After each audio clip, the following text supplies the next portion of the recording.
forget, Arthur. We Palanors are tenacious. When I get my teeth into something, sometimes I don't even that. Pelly, if you lose, you'll owe me Italy, Spain, and Egypt. When did I lose Spain? Last night, Pelly. I never lost Spain. Think, Pelly, think. Oh, boss, so I did. Spain, filthy place, Spain. With all that heel-clicking nonsense. Stepping on bugs is what they're doing.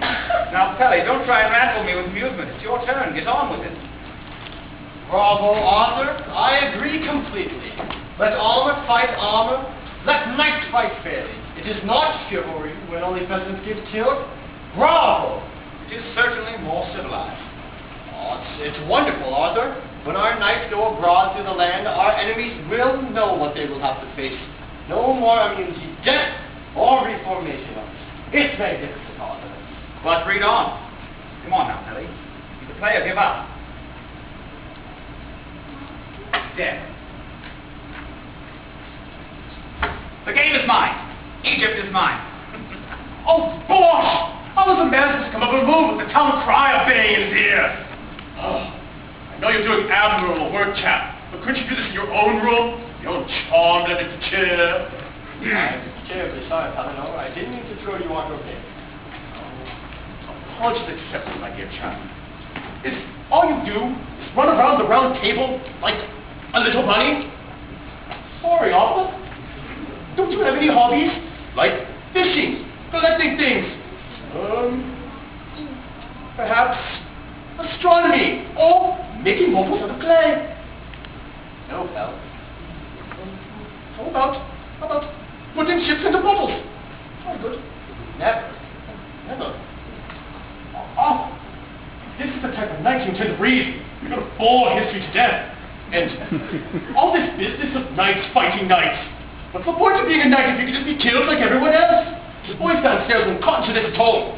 All new ideas are resisted, Pelly. Give them time. They will see. Take this little red sunshine over here. Arthur, shouldn't you be able to place his sword and shield upon a wall and throw it about the house like the rest of the chaps do? Give him time, Pelly. He will. No, I won't, Arthur. I am irritating, and I always will be. All fanatics are boys, Palanor, and I am a fanatic. Even when I was a child, I irritated the other children, and I wanted to play their games, but I knew I couldn't. Even then, I knew I was filled with a divine sense of purpose, and I'm not saying I enjoyed it, but all of my life, I've blocked the world out. My dear chap, I have no idea what you're talking about. Never mind, Pelly. I do. Well, Lance, what do you think of the proclamation? Is there anything that you would like to add? Absolutely not, Arthur. It's perfect. Although there are one or two changes I'd like you to consider. Naturally, of course. What would you like me to consider, Lance? It's not pressing, Arthur. We can do it tomorrow. No, I want to hear it now. I'd rather not, Arthur, if you will excuse me. Good evening, my lord. Good evening, Your Majesty. While I was napping, did I miss any improvement in chivalry? No, Your Majesty, if you will excuse me. My lord, when you're arranging things with God tonight, do be sure and give us nice weather tomorrow. No one could refuse your wish, my lady. Good night, sire. Good night, my lord. Good night, Lancelot. Good night. Good night. Nothing like his father, that dear chap. I know his father. Good man. A full-bottle man. Last I seen him, had a bad attack of the liver. Turned yellow as a buttercup. Horrible. Jenny, why do you persist on baiting the boy? Baiting? Not at all.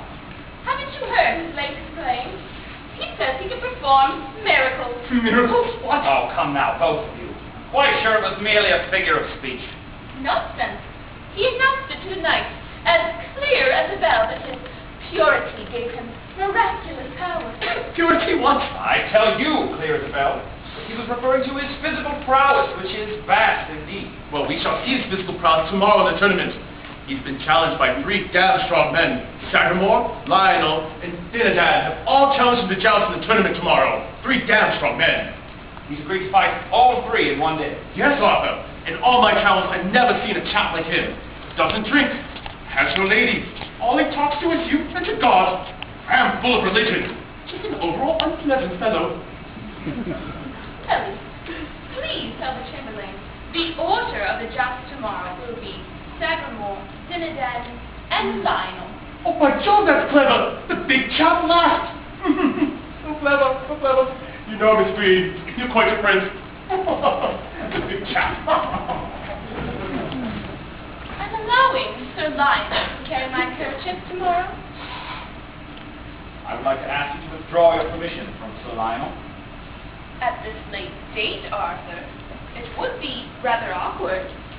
Well then, let Lance carry your kerchief against Sag, I promised it to Sagramore. then against Dinadan. He asked so prettily, I couldn't refuse. What? Jenny! This is appalling. There are issues here which you've obviously overlooked. It will appear to the court as if you're rooting for his downfall, championing Lancelot's defeat. We don't know he'll be defeated. Besides, he knocked you unconscious, and you woke up his bosom friend. Perhaps they'll knock them out too, and they'll all take a house by the sea together. Jenny, at the risk of disappointing the other knights, I would like to ask you to withdraw your permission from all. Arthur, I believe you're jealous of the knights and their attention to me. Jealous? Jealous? What? Jealous? Not jealous. I'm certain that the court adores you. I'd be astonished if they didn't. I trust you as I do God above. They've carried your kerchief 100 times in tournaments. Wait a minute. You've gotten me off the subject, and I want to get back on it. Will you withdraw your permission? Only if you command me as king. And if I do, will you ever forgive me? Never. If I ask as your husband, will you, as a favor? No. The knights are against him, and I quite agree with them. I find him just as overbearing and pretentious as they do. That is not the point. The point is the kerchief. Can we not stay on the subject? There is nothing more to be said. If the king wishes me to withdraw my permission, then let him command me, and yours humbly will graciously obey. Blast! Blast you, Merlin. This is all your fault. You swore that you had taught me everything from A to Z, with nary an omission in between. Well, I shall tell you what you obviously forgot. It's how the ruler rules a queen.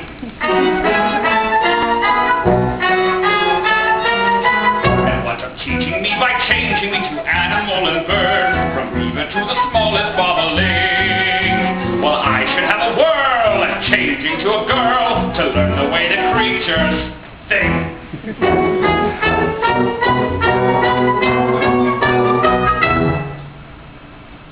But wasn't there a night on a summer long gone by? We passed a couple wrangling away. Did I not say, Merlin, what if that chap were I? Did he not give counsel and say, what was it now, my mind's a wall? Oh yes, by Jove, now I recall how to handle a woman. There's a way, said the wise old man, a way known by every woman since the whole rigmarole began.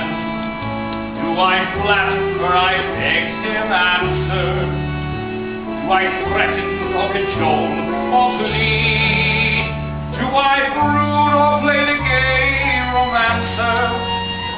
Said he smiling, though indeed. How to handle a woman?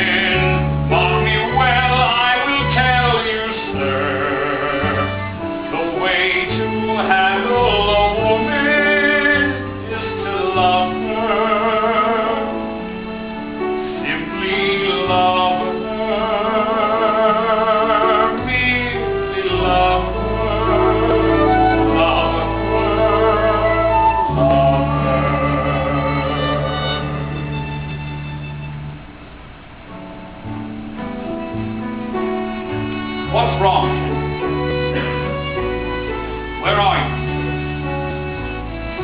What are you thinking?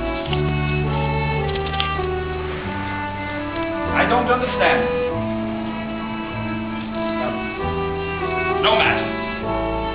Merlin told me once, never be too disturbed if you don't know what a woman is thinking. They don't do it often. What do you do when they are?